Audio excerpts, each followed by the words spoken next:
നമസ്കാരം. SSC മലയാളിയുടെ current അഫയേഴ്സിന്റെ പുതിയൊരു ക്ലാസ്സിലേക്ക് എല്ലാവർക്കും സ്വാഗതം. സോ ഇന്ന് നമ്മൾ ആദ്യം നോക്കുന്നത് ഒലീവ് റിഡ്ലി ടർട്ടിൽസിനെ കുറിച്ചാണ്. ഇപ്പൊ കോണ്ടെക്സ്റ്റ് എന്ന് പറയുന്നത് എക്സ്പേർട്സ് പറയുന്നത് ഈ ടർട്ടിൽസ് ഋഷികുല്യ ബീച്ചിലേക്ക് ഈ ഇയർ വളരെ മാസമായിട്ട് നെസ്റ്റിങ്ങിന് വേണ്ടി വരും എന്നുള്ളതാണ്. അപ്പോൾ ഒലീവ് റിഡ്ലി ടർട്ടിൽസ് എന്ന് പറയുന്നത് വളരെ സ്മോളസ്റ്റ് ആണ്. സീ ടർട്ടിൽസിൽ വളരെ അബണ്ടന്റ് ആണ്. വേൾഡിൽ പല ഭാഗങ്ങളിലായിട്ട് ഇത് കാണപ്പെടുന്നുണ്ട്. ഈ ടർട്ടിൽസ് കാർണിവോറസ് ആണ്. സോ ഇവരുടെ നെയിം കിട്ടിയത് ഇവർക്ക് ഒരു ഒലീവ് കളർഡ് ആണ്. അവരുടെ ക്യാരക്ടേഴ്സ് ഒരു ഒലീവ് കളർഡ് ആണ്. അതുകൊണ്ടാണ് അങ്ങനെ പേര് കിട്ടിയത്. ഇവരുടെ ഒരു യുണീക്ക് ഫീച്ചർ എന്ന് പറഞ്ഞാൽ ഒരു മാസമായിട്ട് ഇങ്ങനെ വരും നെസ്റ്റിങ്ങിന് വേണ്ടി. അതിനാണ് അറിബാഡ എന്ന് പറയുന്നത്. അപ്പൊ തൗസൻഡ്സ് ഓഫ് ഫീമെയിൽസ് ഒരുമിച്ച് ഒരു ബീച്ചിൽ ഒരു സെയിം ബീച്ചിൽ വന്നിട്ട് അവിടെ എഗ് ലേ ചെയ്തിട്ട് പോകും.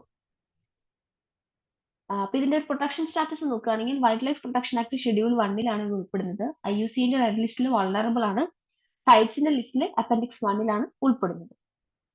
Next Punganur cows. ഇപ്പോ മകരസംക്രാന്തിയുമായിട്ട് ബന്ധപ്പെട്ട് നമ്മുടെ പ്രൈം മിനിസ്റ്റർ നരേന്ദ്രമോദിജി അദ്ദേഹത്തിന്റെ റെസിഡൻസിൽ പുങ്കാനൂർ കൗസിനെ ഫീഡ് ചെയ്യുന്ന ഒരു പിക്ക് ന്യൂസിലുണ്ടായിരുന്നു. അതുമായി ബന്ധപ്പെട്ടാണ് ഇത് പുങ്കാനൂർ കൗസ് നമ്മൾ പഠിക്കുന്നത്. പുങ്കാനൂർ എന്ന് പറയുന്നത് വളരെ യുണീക്ക് ആയിട്ടുള്ള ഒരു ഡ്വാർഫ് ബ്രീഡാണ്. ആന്ധ്രാപ്രദേശിലെ നേറ്റീവ് ആയിട്ടുള്ള ബ്രീഡാണ് പുങ്കാനൂർ. ഇവര് ഷോർട്ടസ്റ്റ് ഹംഡ് കാറ്റിൽ എന്നാണ് ഇവർ അറിയപ്പെടുന്നത്. ഇതിന്റെ ഒറിജിൻ എന്ന് പറയുന്നത് പുങ്കാനൂർ കൗസ് പുങ്കാനൂർ മുനിസിപ്പാലിറ്റി, അതായത് ആന്ധ്രാപ്രദേശിലെ ചിറ്റൂർ ഡിസ്ട്രിക്റ്റിലെ പുങ്കാനൂർ മുനിസിപ്പാലിറ്റി എന്നാണ് ഇവരുടെ ഒറിജിൻ എന്ന് പറയുന്നത്. Next Asian water bird census. അപ്പോൾ ഏഷ്യൻ വാട്ടർ ബേർഡ് സെൻസസ് എന്ന് പറയുന്നത് ജോയിൻലി കണ്ടക്ട് ചെയ്തത് വെറ്റ്ലാൻഡ് ഇന്റർനാഷണലും ബോംബെ നാഷണൽ ഹിസ്റ്ററി സൊസൈറ്റിയും 1987 മുതൽ കണ്ടക്ട് ചെയ്യുന്നതാണ്. ഈ ഏഷ്യൻ വാട്ടർ ബേർഡ് സെൻസസ് ജനുവരിയിലാണ് എല്ലാ വർഷവും നടക്കുന്നത്. അപ്പോൾ കവർ ചെയ്യുന്ന മേജർ റീജിയൻസ് എന്ന് പറയുന്നത് south east Asia, Australasia, east Asian, Australasian flyway and the regions between Afghanistan and Japan.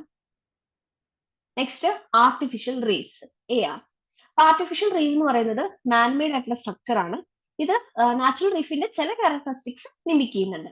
അപ്പോൾ എഞ്ചിനീയറിംഗ് ടെക്നോളജി ഉപയോഗിച്ചുകൊണ്ട് ഒരു റീഹാബിലേറ്റ് എന്നുള്ള ഒരു ഇതിൽ, അതായത് നാച്ചുറൽ ഹാബിറ്റേറ്റിനെ ഇംപ്രൂവ് ചെയ്യാൻ വേണ്ടിയിട്ടും പ്രൊഡക്ടിവിറ്റി ഇൻക്രീസ് ചെയ്യാനും അക്വാട്ടിക് റിസോഴ്സസിനെ മാനേജ് ചെയ്യാനും ഹാബിറ്റേറ്റ് എൻഹാൻസ് ചെയ്യാനും വേണ്ടിയിട്ടാണ് ഇത് കൊണ്ടുവന്നിരിക്കുന്നത്. Next academic freedom index. ഇത് പബ്ലിഷ് ചെയ്യുന്നത് ഗ്ലോബൽ പബ്ലിക് പോളിസി ഇൻസ്റ്റിറ്റ്യൂട്ട് ആണ്. ഗ്ലോബൽ ടൈം സീരീസ് ഡാറ്റ സെറ്റിന്റെ ഭാഗമായിട്ട് Friedrich Alexander university, Erlangen, Nuremberg and scholars at risk and the V Dem institute, ഇവരെല്ലാം ചേർന്നിട്ടാണ്, ഗ്ലോബൽ പബ്ലിക് പോളിസി ഇൻസ്റ്റിറ്റ്യൂട്ടും കൂടെ ചേർന്നിട്ടാണ് അക്കാദമിക് ഫ്രീഡം ഇൻഡെക്സ് പബ്ലിഷ് ചെയ്യുന്നത്. ഈ റിപ്പോർട്ട് എന്ന് പറയുന്നത് അക്കാദമിക് ഫ്രീഡത്തെ കുറിച്ചുള്ള ഒരു ഓവർവ്യൂ കിട്ടും. 179 കൺട്രീസ് ആണ് ഇതിൽ ഉൾപ്പെടുന്നത്. അതുപോലെ ഇത് ഒരു 2197 കൺട്രി എക്സ്പേർട്സ് ആണ് ഇതിനു വേണ്ടിയിട്ട് നമ്മൾ ഉപയോഗിക്കുന്നത്. Next annual status of education report, Acer. Acer survey എന്ന് പറയുന്നത് ഇത് 3-നും 16-നും ഇടയിൽ പ്രായമുള്ള കുട്ടികളില് എൻറോൾമെന്റ് സ്റ്റാറ്റസ് ആണ് ഇതിൽ പറയുന്നത്. എഡ്യൂക്കേഷൻ റിപ്പോർട്ടാണ് ഇത്. ബേസിക് റീഡിംഗ് ആൻഡ് അരിത്തമെറ്റിക് ലെവൽസിൽ 5-നും 16-നും വയസ്സിനിടയിൽ പ്രായമുള്ള കുട്ടികൾ നാഷണൽ, സ്റ്റേറ്റ് ആൻഡ് ഡിസ്ട്രിക്ട് ലെവലിൽ അവരുടെ റീഡിംഗ് ആൻഡ് അരിത്തമെറ്റിക് ലെവലാണ് ഇവിടെ അളക്കുന്നത്. അപ്പൊ NGO പ്രധാൻ ആണ് ഇത് റിലീസ് ചെയ്യുന്നത്.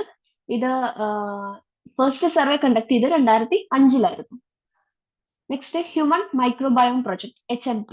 ഹ്യൂമൻ മൈക്രോബയോം പ്രൊജക്ട് എന്ന് പറയുന്നത് ഒരു ഇന്റർ ഡിസിപ്ലിനറി ഇഫേർട്ട് ആണ്. മൾട്ടിപ്പിൾ പ്രൊജക്ട്സ് ആണ് ഇതിനകത്ത് വരുന്നത്. ഇത് വേൾഡ് വൈഡ് ആയിട്ടാണ് ഇപ്പോൾ ലോഞ്ച് ചെയ്യാൻ പോകുന്നത്, ഇൻക്ലൂഡിങ് അത് United States, Europe, Asia. Okay. Ancient DNA reveals origins of multiple sclerosis. Multiple sclerosis എന്ന് പറയുന്നത് പൊട്ടൻഷ്യലി ഡിസേബിളിംഗ് ആയിട്ടുള്ള ഒരു ഡിസീസ് ആണ്. ബ്രെയിനിന്റെ അതുപോലെ സെൻട്രൽ നെർവസ് സിസ്റ്റത്തെ ഇത് ബാധിക്കുന്നുണ്ട്.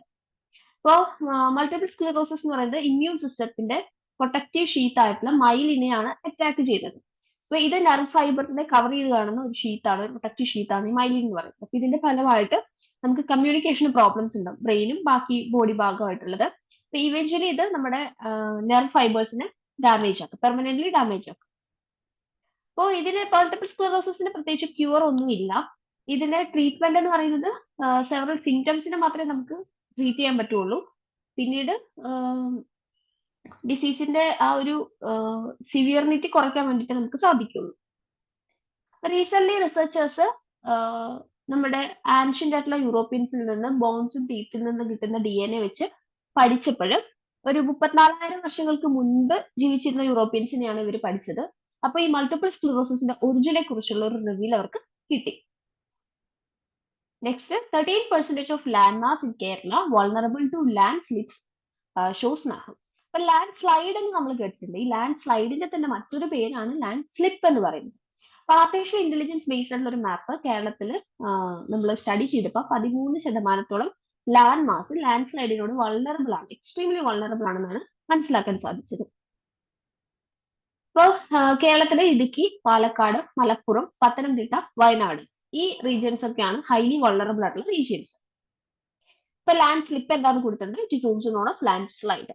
അപ്പോൾ ജനറലി സോയിൽ, റോക്ക്, അതുപോലെ എർത്ത് ഫോൾ ഇതിനെയാണ് ലാൻഡ് സ്ലിപ്പ് എന്ന് പറയുന്നത്. ഐദർ ഓളി അല്ലെങ്കിൽ പാർഷ്യലി ഒരു ബ്ലോക്ക്, ഒരു ട്രാക്ക് ബ്ലോക്ക് ഒക്കെ അങ്ങനെ എന്തെങ്കിലും ചെയ്യുന്നതിനെയാണ് റെയിൽവേ ട്രാക്ക് ബ്ലോക്ക് ഒക്കെ ചെയ്യുന്നതാണ് ലാൻഡ് സ്ലിപ്പ് എന്ന് പറയും. ലാൻഡ് സ്ലിപ്പ് എന്ന് പറയുന്നത് എപ്പോ വേണമെങ്കിലും വളരെ സ്ലോ ആയിട്ടോ ക്വിക്കിലായിട്ടോ എപ്പോ വേണമെങ്കിലും എവിടെ വേണമെങ്കിലും സംഭവിക്കാം.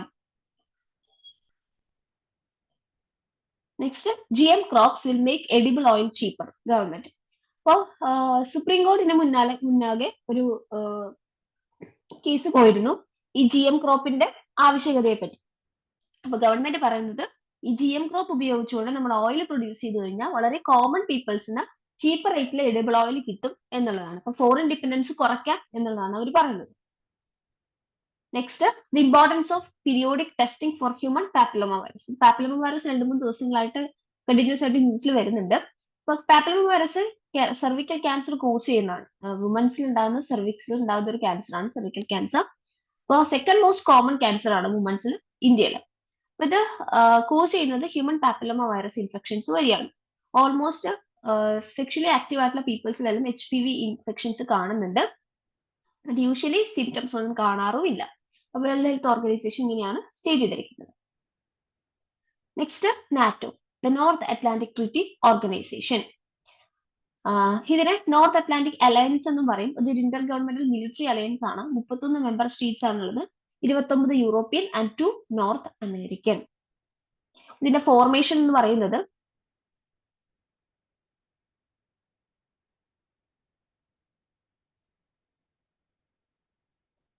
April 1949 ആണ്. 74 years ago. Type military alliance ആണ്. Headquarters Brussels, Belgium. Chair of the NATO military committee ഇപ്പോ lieutenant admiral Rob Bauer, royal Netherlands navy. Official language ഫ്രഞ്ചും ഇംഗ്ലീഷുമാണ്. സോ ഇന്ന് നമുക്ക് ഇത്രയാണ് പറയാനുള്ളത്. Thank U.